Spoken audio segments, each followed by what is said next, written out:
हरे कृष्ण। सभी भक्तजनों को राइटर एवं कृष्ण भक्त विशाल शर्मा की तरफ से जय श्री राधे। भक्तजनों, हम सब भगवान श्री कृष्ण से बहुत प्रेम करते हैं। उनकी अनेक को लीलाएं ऐसी रही हैं जो भक्तों का मन मोह लेते हैं। कभी एक उंगली पर गोवर्धन उठा लेना तो कभी माखन चुरा लेना, ऐसी कई लीलाएं उनकी है जो हमसे प्रेम करवा ही लेती हैं। उन्हें कुछ लीलाओं में से कुछ का वर्णन मैं आप सबके समक्ष यहां करूंगा। चलते हैं उस समय जब श्री कृष्ण का अवतार हुआ। भारत की 7 प्राचीन और पवित्र नगरियों में से एक है मथुरा। मथुरा में भगवान कृष्ण का जन्म हुआ था। किसी ने कृष्ण के मामा कंस को बताया कि वसुदेव और देवकी की संतान ही उसकी मृत्यु का कारण होगी। उसने वसुदेव और देवकी दोनों को जेल में बंद कर दिया। कंस उक्त दोनों की संतान के उत्पन्न होते ही मार डालता था। भविष्यवाणी के अनुसार विष्णु को देवकी के गर्भ से कृष्ण के रूप में जन्म लेना था, तो उन्होंने अपने 8वें अवतार के रूप में 8वें मनु वैवस्वत के मनवंतर के 28वें द्वापर में भाद्रपद के कृष्ण पक्ष की रात्रि के 7 मुहूर्त निकल गए और 8वां उपस्थित हुआ। तभी आधी रात के समय सबसे शुभ लग्न उपस्थित हुआ। उस लग्न पर केवल शुभ ग्रहों की दृष्टि थी।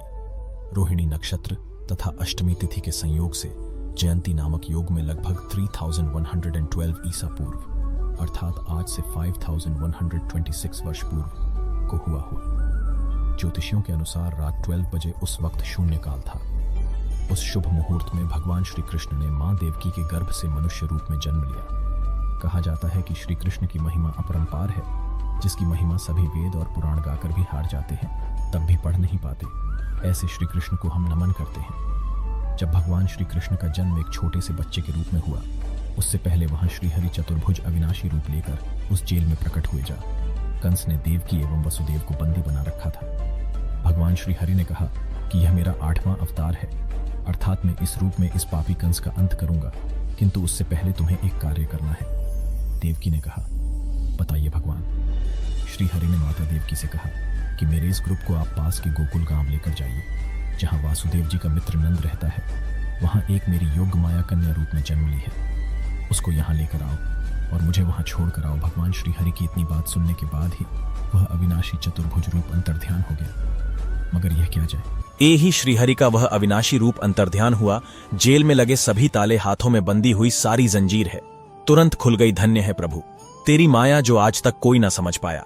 प्रभु ने तो अपने गर्भ में आने से पहले ही लीला रचना शुरू कर दी थी, तभी तो उन्हें लीलाधर कहा जाता है। जैसे तैसे श्री कृष्ण के पिता श्री वासुदेव ने पास में पड़ी हुई एक टोकरी उठाई, बालक कृष्ण को उसमें रखा और अपने सिर पर रखते हुए गोकुल की ओर रवाना हुए। रास्ते बड़े दुर्लभ थे, हर ओर जल ही जल भरा हुआ था, क्योंकि बरसात कितनी जोर से हो रही थी, जैसे मानो इंद्रदेव श्री कृष्ण को उनका स्नान करा रहे हैं। बड़ी मुश्किल से बाबा वासुदेव भगवान को अपने सर पर रखकर यमुना के मार्ग में आए। यमुना जी का उफान इतना बढ़ गया कि वह नियंत्रण ही नहीं हो पा रहा था।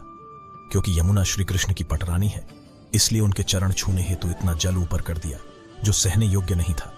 भगवान ने अपना एक पैर उस जल में लटका दिया। भगवान के चरणों को छूकर वह जल शांत हुआ। तब भगवान गोकुल पहुंचे।